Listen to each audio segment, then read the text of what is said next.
Welcome children.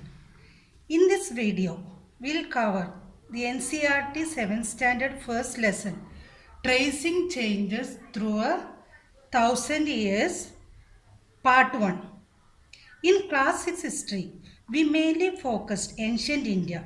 Now in 7th Standard, we are focusing Medieval India. Our idea would be a kind of transition, how that occurred from ancient India to medieval India. So in this chapter, we would form a kind of background to help understand various kingdoms that arrived in the medieval period.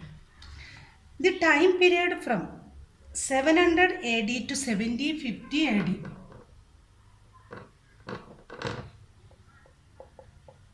To 1750 AD.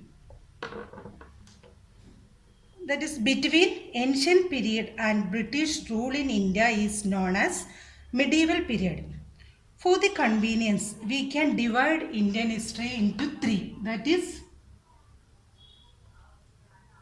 ancient and modern. So we are going to study medieval Indian history.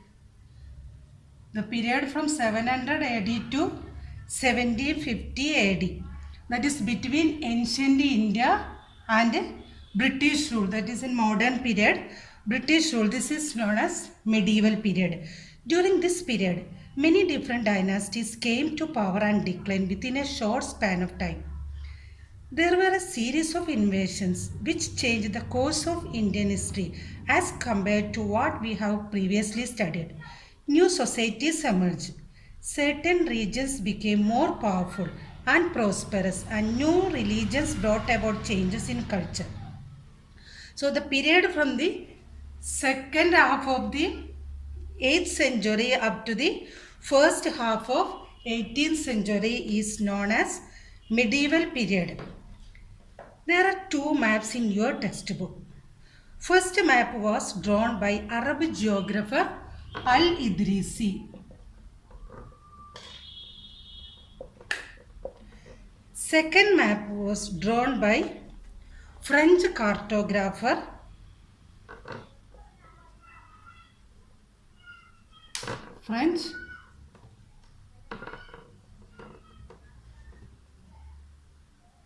who is a cartographer, a person who makes map.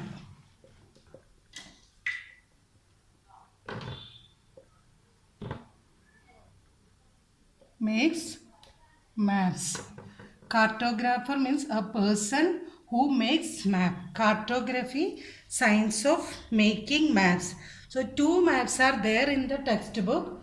First map was drawn by Al-Idrisi, and second map, Al-Idrisi, Arab geographer. Second map was drawn by French cartographer. So how the science of cartography was different in two time periods. See, second map seems more familiar to us. This map was used by European sailors and merchants on their voyages.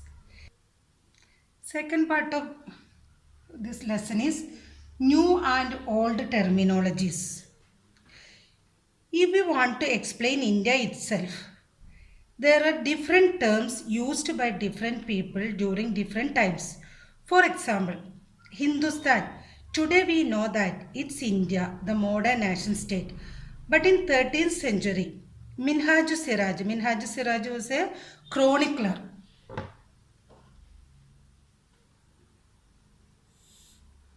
Chronicler means court poets. See, Minhaj Siraj lived during the time of Sultanate. So Minhaj Siraj, a chronicler, used this term in different way. The term Hindustan was authored by Minhaj Siraj, who wrote in Persian for regions around Punjab, Haryana and the grounds amongst Ganga and Yamuna. Babur, the Mughal ruler, used Hindustan. Babur, he was a Mughal ruler, first Mughal ruler Babur, the Mughal ruler used Hindustan to describe the geography and the culture of people. Babur utilized Hindustan to depict the subcontinent alongside its widely varied vegetation. See, 14th century, Amir Khusro utilized the word Hind. So different people are using different terms for depicting same places. So that is why historians today have to be careful about the terms they use because they meant different things in the past. For example, we can see the word foreigner.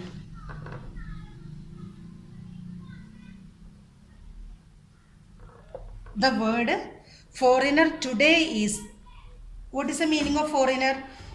Foreigner is someone who is not an Indian.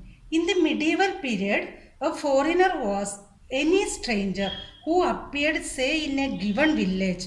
A city dweller therefore might have regarded a forest dweller as a foreigner. Then the terms like see in Hindi term Pardeshi. Pardeshi was utilized to depict an outsider. In Persian, it was Ajnabi. So historians should be careful about these type of terms. They should be careful about the terms used in different periods. So now we can see the next topic.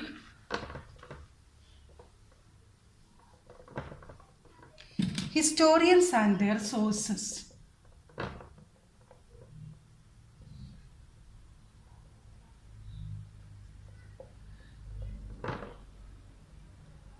Historians and their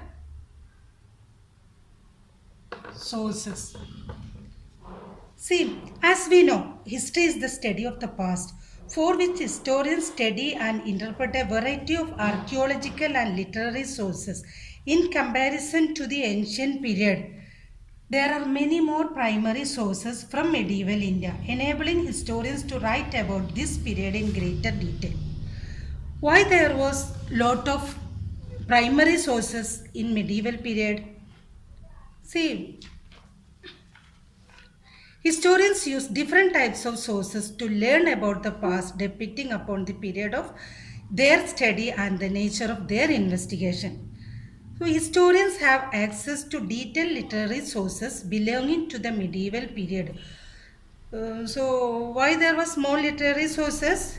Because by that time paper was widely available. People used it to write holy texts, chronicles of rulers, letters, etc. Handwritten documents are called manuscript.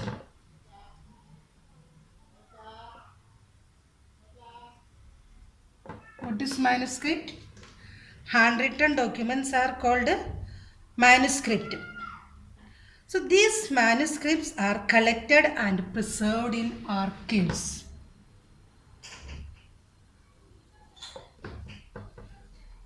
What is an archive? Place where historical documents are preserved. Manuscript and written documents are called manuscripts. They are kept in archives. They are preserved in archives. What is an archive?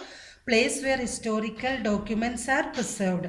So manuscripts and documents provide a lot of detailed information to the historian, but they are also difficult to use. What was the problem? See, there was no printing press in those days. Copies of the documents were made by hand. This led to many changes in the documents as compared to the original one. So copies, manuscripts were written by hand. So these copies, that was the major problem. This led to many changes in the documents as compared to the original one. It's likely that the scribe missed a few words and sentences, which is very common human error and may have resulted in significant changes to the information. The handwriting of scribes was also another challenge. See, some documents were more difficult to read than others. There was no printing press, so these manuscripts were written by hand. Copies of the documents were made by hand.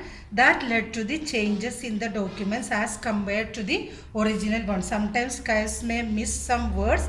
Handwriting also will be a problem. So this handwriting of the scribes was another challenge. Some documents were more difficult to read than others. So the authors may have revised and made changes to their work, which made it is confusing for historians to identify the original document. These are the problems related to these handwritten accounts. Handwriting also a problem. Sometimes scribes they'll miss some words. So sometimes that words also different from different scribes or different writers used different terms for depicting same idea. That all the problem faced by historians by considering these primary sources or literary sources belongs to this medieval period. Now let's summarize what we have learned today.